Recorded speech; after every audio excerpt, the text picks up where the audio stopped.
Welcome guys, and in today's video we're going to talk about needles, specifically magnum needles, shading needles. I want to show you guys how to read a cartridge so you know what needle you have. Number 2, we're going to build a mag with markers.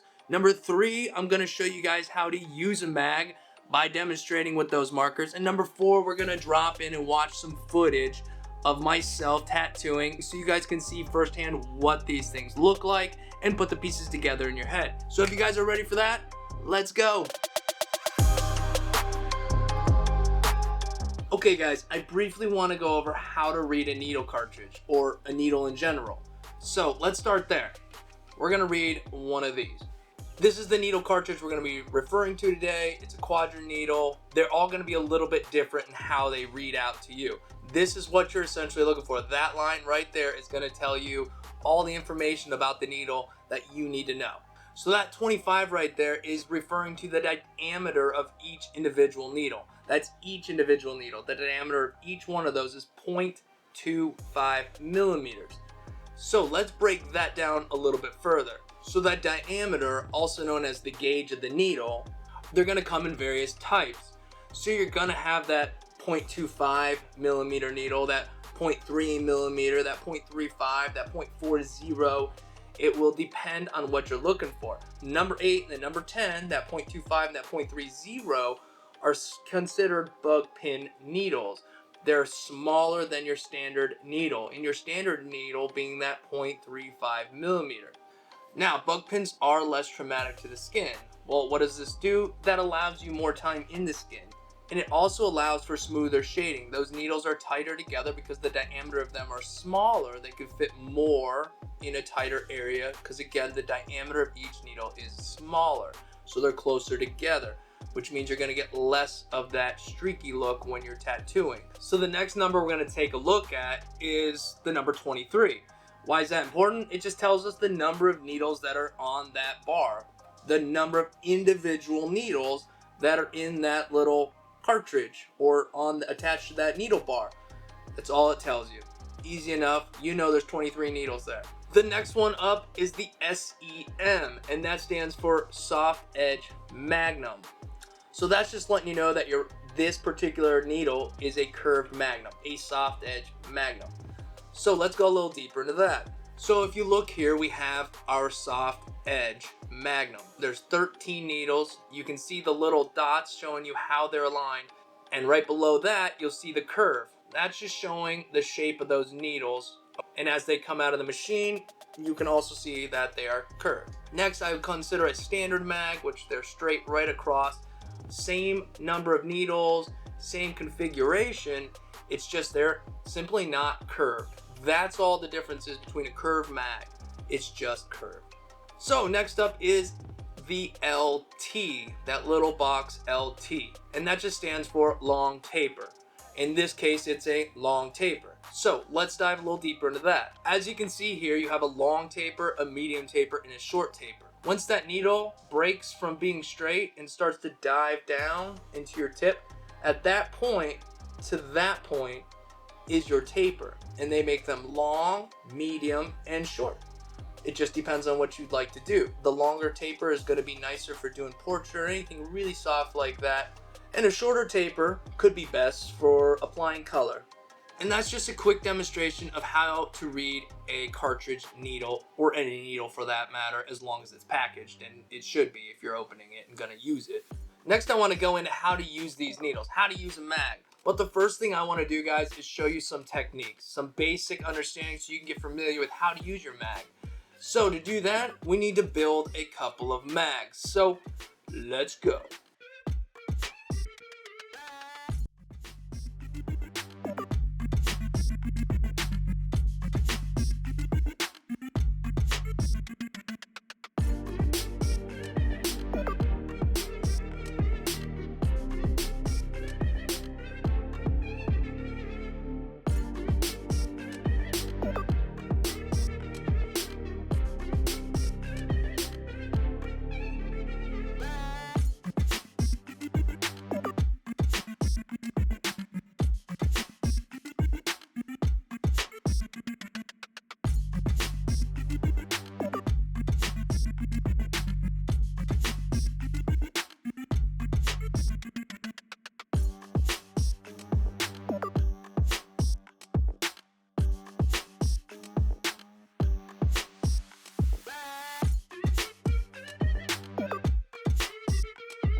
we have our marker mags.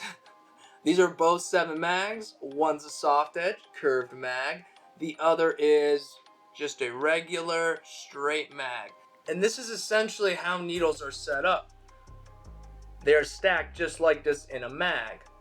Now, as you can see, this is a straight mag. And here you can see a curved mag, which is essentially the same thing, only curved. I'm gonna be tattooing this dinosaur, okay? So we take the dinosaur, we apply some skin to the dinosaur, white paper. We'll start with that 7 mag. So let me show you real quickly just what that soft shading you see a lot of, okay? You see people gently, softly going over the skin. Let me show you what that is, all right? So here's our skin, here's our flat mag, okay?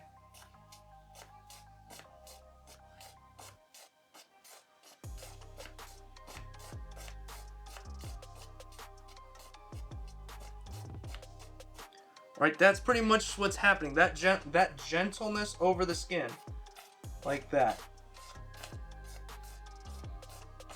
Now I'll show you the same thing with a curved mag, because honestly, that's what I would be using if I were using this technique. So curved mag, same kind of thing, but it's a little bit more concentrated, and it curves to the skin a little bit more.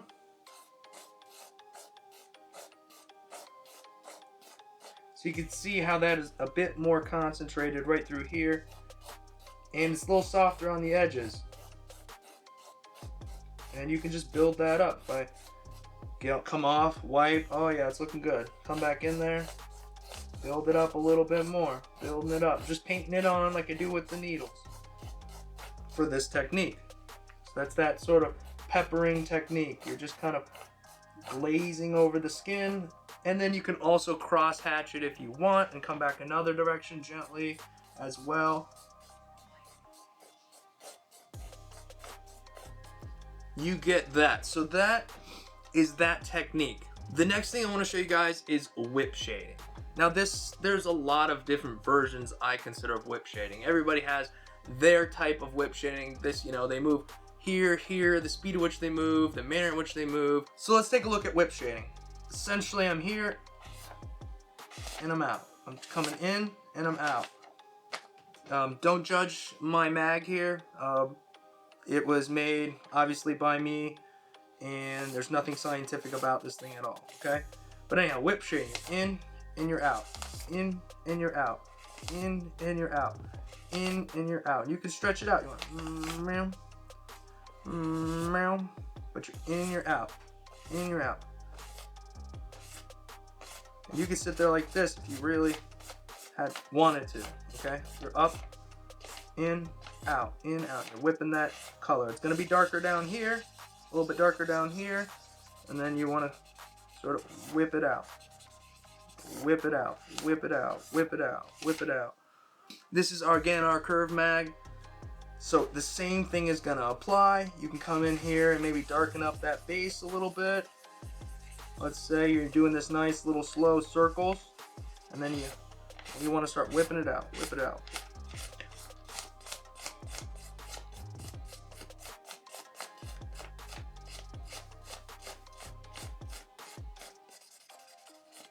So you kind of get the gist there. I'm using markers to demonstrate the technique, and I think you guys will be able to see through my craziness here and understand what I'm getting. All right, guys, next up, we're gonna do some color packing. All this is just a nice, consistent, slow movement in the skin. And I'll show you, but don't go too slow. We're coming in, we're gonna pack this area. So we're gonna start off nice and slow. Packing, packing, packing. And we're slowly moving. And this can be this slow. It can be this fast. It depends on the speed of your machine at this point, okay?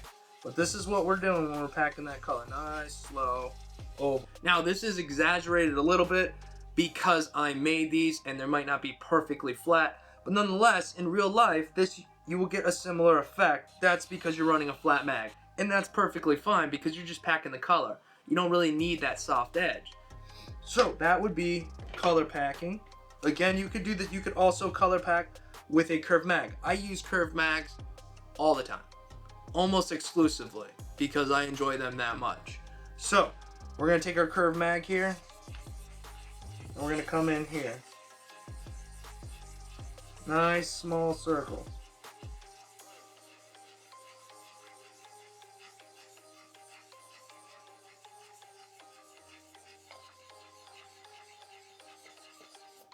And the same effect. This is color packing. So let's say you've made it to this spot in your packing, and now you're ready to just start whipping that out. This might be your moment where you just lighten up your hand a little bit. Lighten up your hand as you're coming out.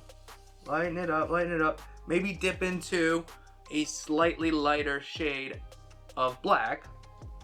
And just start from back here. Just start whipping it out this way. Whip, whip, whip, whip, whip, whip, until you get the desired tone. Another thing you can do also is start painting it right there a little bit too. There we go. Now we're getting that nice little blend we're looking for, right? Then we can get into a little bit of a lighter color from here if you want, and really get gentle with it, okay? You can use those soft edges when you need to come up here and just gently soften a little bit more. Now, I know it's just markers, but I think that the idea is getting across. So take this and apply it where you can, all right? And let me know how it goes. You can also do some lining with a mag. I wouldn't recommend it for everything, but if you want to cut in a line while you're shading or whatnot, it's perfectly fine. Just be careful because you have a lot of needles that are running in one direction, one behind the other. They're stacked like that if you turn the mag like this and run it. So you're gonna cause more trauma to the skin like this. So just keep it light, and after a while you will understand and feel, right? So you're just gonna take that mag and come in there and sculpt your line a little bit. There we go. I know that's where I want it. And then maybe I'll be doing some shading over here and whipping that out that way, right? But you have the ability to use that mag on its side to get in and form different shapes and whatnot.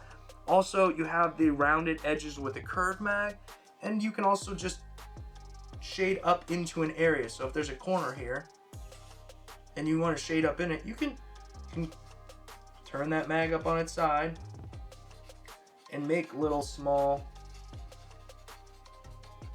manipulate the mag, move it from side to side, right? Maybe this is a better time for more of a flat mag, getting up in these edges. Alright. You want to make an even finer point, you can come back in here with that flat mag and use just the few needles on this side.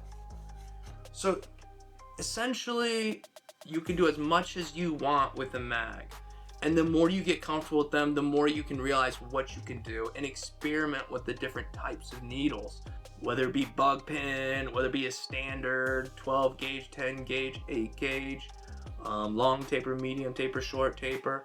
But in the event you have mag needles and you're trying to work them and you can't figure it out, I just want to be able to show you guys exactly how you can manipulate those mags and get those effects that you're looking for. Another thing you can do is that same motion you were making to pack color, and we got a consistent depth and we're moving nice and slow. Well, if you want to start lightening it up, just speed up your hand a little bit and release the pressure a little bit, okay? And you're gonna get less needles penetrating because you're not putting as much pressure, if you will, and you're moving your hand faster so the ink doesn't have nearly as much time to get into those small holes that are being made, which allows it to spread out a little bit more. So you can do the same thing with those small motions. You can fill in that black area and you're getting ready to come into your lighter area and just lighten up your hand a little bit. You might have to make a few passes, lighten up that hand a little bit, speed the hand up, and you'll get a blend. You will get needle marks depending on how you're running your machine, and sometimes those are intentional and sometimes they're not. That's why it's important to get used to your needles.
Well, I hope you guys learned something there. I want to say thank you for watching, and if you enjoyed the video, give it a thumbs up, subscribe if you haven't already, and ring the bell to get notifications when I post. Until next time, guys, peace.